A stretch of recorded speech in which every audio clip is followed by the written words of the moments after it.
España.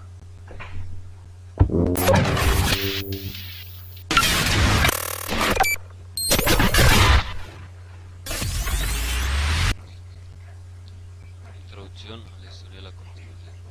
Desde el principio de los tiempos, la humanidad ha tenido y tiene que mantener un orden en cada aspecto y más aún en materia económica, utilizando medios muy elementales al principio para luego emplear medios y prácticas avanzadas para facilitar el intercambio y manejo de sus operaciones.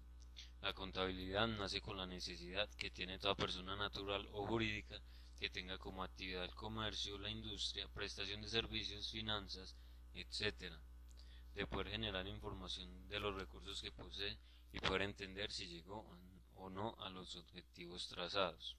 Evolución histórica. Para remontar a los orígenes de la contabilidad es necesario recordar que las más antiguas civilizaciones conocían operaciones aritméticas rudimentarias, llegando muchas de estas operaciones a crear elementos auxiliares para contar, sumar, restar, etc., tomando en cuenta unidades de tiempo como el año, mes y día. Una muestra del desarrollo de estas actividades es la creación de la moneda como único instrumento de intercambio, de tal manera que se puede aseverar que los orígenes de la contabilidad son tan antiguos como el hombre. Por lo tanto, la historia de la contabilidad merece el estudio detallado por cada etapa.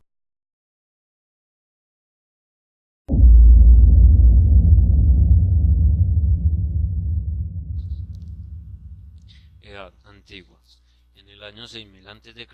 existieron elementos necesarios para considerar la existencia de actividades contables. Por un lado la escritura, por otro los números y desde luego elementos económicos indispensables, como ser el concepto de propiedad y la aceptación general de una unidad de medida de valor. El antecedente más remoto de esta actividad es una tablilla de barro que actualmente se conserva en el Museo Semítico de Harvard, considerado como el testimonio contable más antiguo, originario de la Mesopotamia, donde años antes había desarrollado una civilización, llegando la actividad económica a tener gran importancia. Entre los años 5400 a 3200 a.C. se originaron los primeros vestigios de organización bancaria, situada en el Templo Rojo de Babilonia, donde se recibían depósitos y ofrendas que se presentaban con intereses. Para el año 5000 a.C., en Grecia había leyes que le imponían a los comerciantes la obligación de llevar determinados libros con la finalidad de anotar las operaciones realizadas. Hacia el año 3623 a.C., en Egipto los faraones tenían escribanos que por órdenes superiores anotaban las entradas y los gastos del soberano debidamente ordenados. Por el año 2100 a.C., Hammurabi, que reinaba en Babilonia, realiza la célebre codificación que lleva su nombre y en ella se menciona la práctica contable.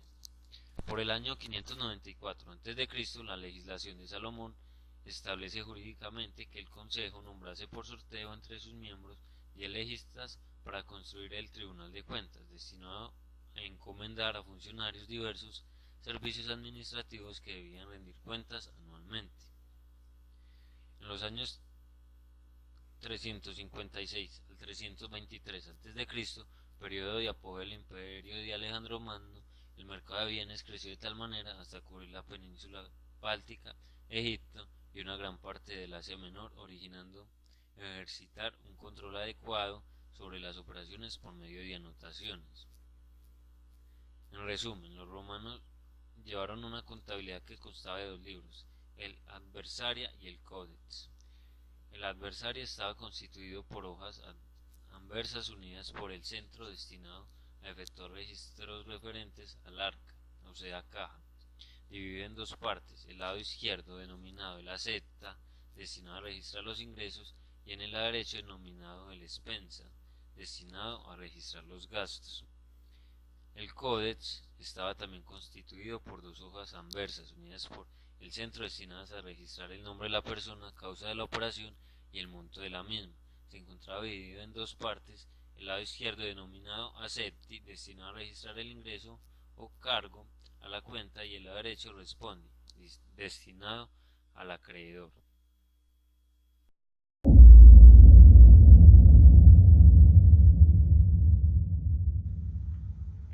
Edad Media.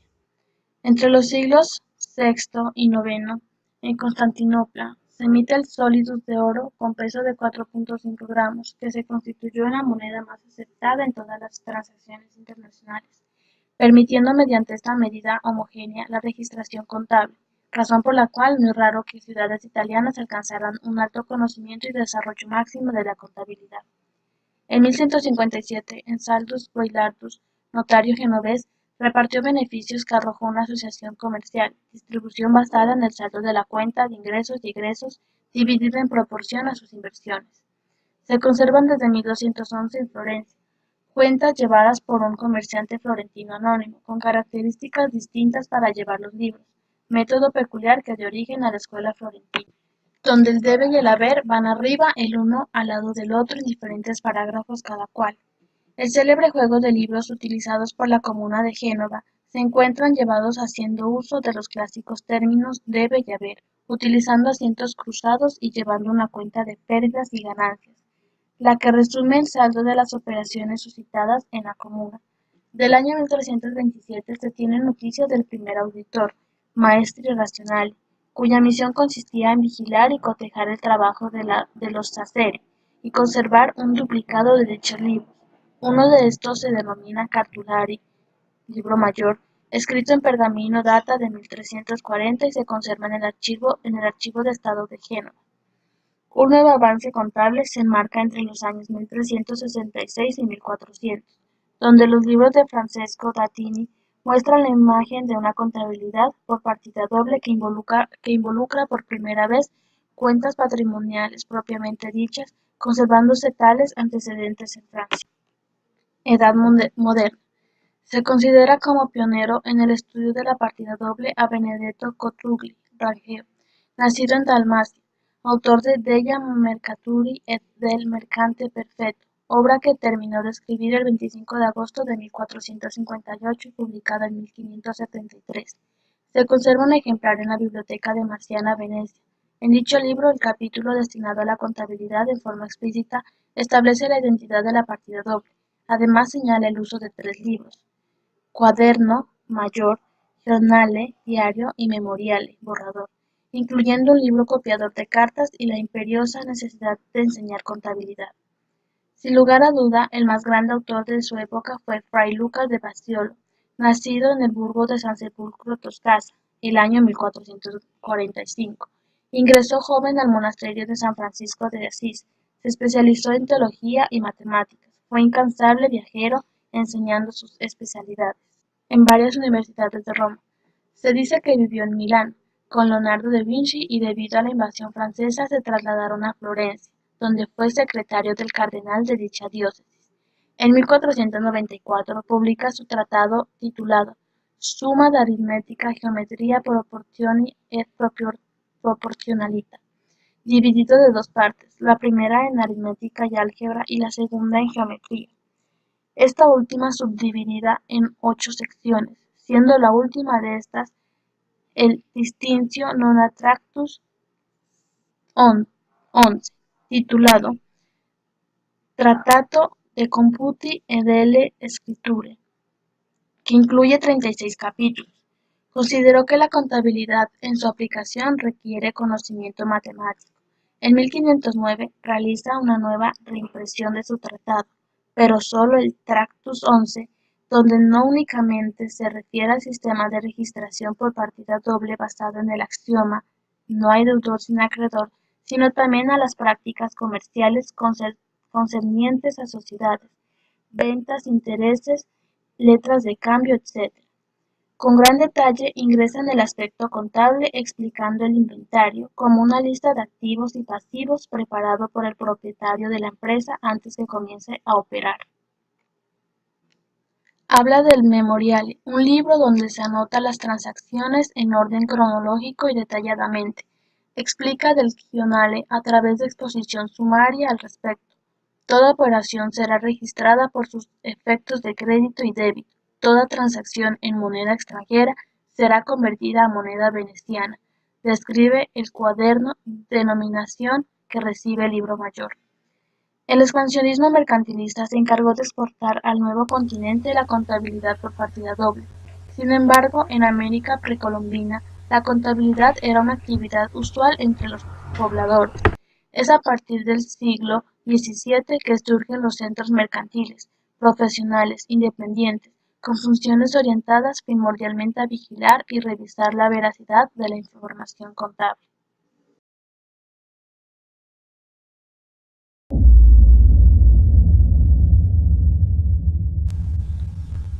Edad contemporánea.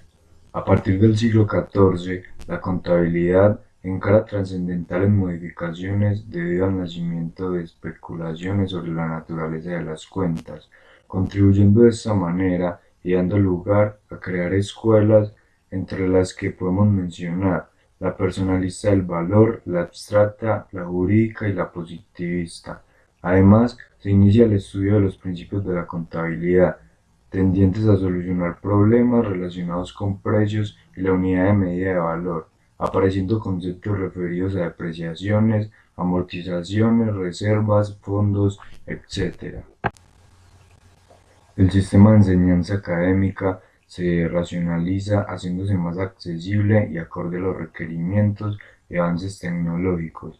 Además, origina el diario mayor único, el sistema centralizado, la mecanización y la electrónica contable, incluyendo nuevas técnicas relacionadas a los costos de producción.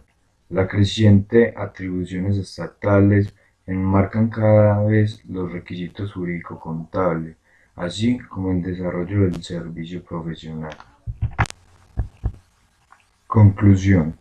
Desde que las primeras civilizaciones tuvieron la necesidad de transmitir información económica para tiempos posteriores, hasta hoy en día que existen escuelas especializadas que enseñan esta ciencia, se pudo determinar que existieron 4 etapas marcadas en la historia de la contabilidad, como ser la Edad Antigua, donde el hombre gracias a su ingenio proporcionó al principio métodos primitivos de registración, como es la tablilla de barro. Desde entonces, la evolución del sistema contable no ha parado en desarrollar. La Edad Media. Se consolida el solidus, moneda de oro, que es admitida como principal medio de transacciones internacionales, permitiendo mediante esta medida homogénea la registración contable. Edad Moderna. Nace el más grande autor de su época, que era Fray Lucas, autor de la obra Tractus 6, donde no únicamente se refiere al sistema de registración por partida doble, basado en el axioma "no hay deudor sin acreedor", sino también a las prácticas comerciales concernientes a sociedades, ventas a intereses, letras de cambio, etc. Con gran detalle ingresa el aspecto contable explicando el inventario como una lista de activos y pasivos, preparando por el propietario de la empresa antes que comience a operar. Edad contemporánea. Da lugar a la creación de escuelas como ser la personalista del valor, la abstracta, la jurídica y la positivista, tendientes a solucionar problemas relacionados con precios y la unidad de medida de valor, apareciendo conceptos referidos a depreciaciones, amortizaciones, reservas, fondos, etc.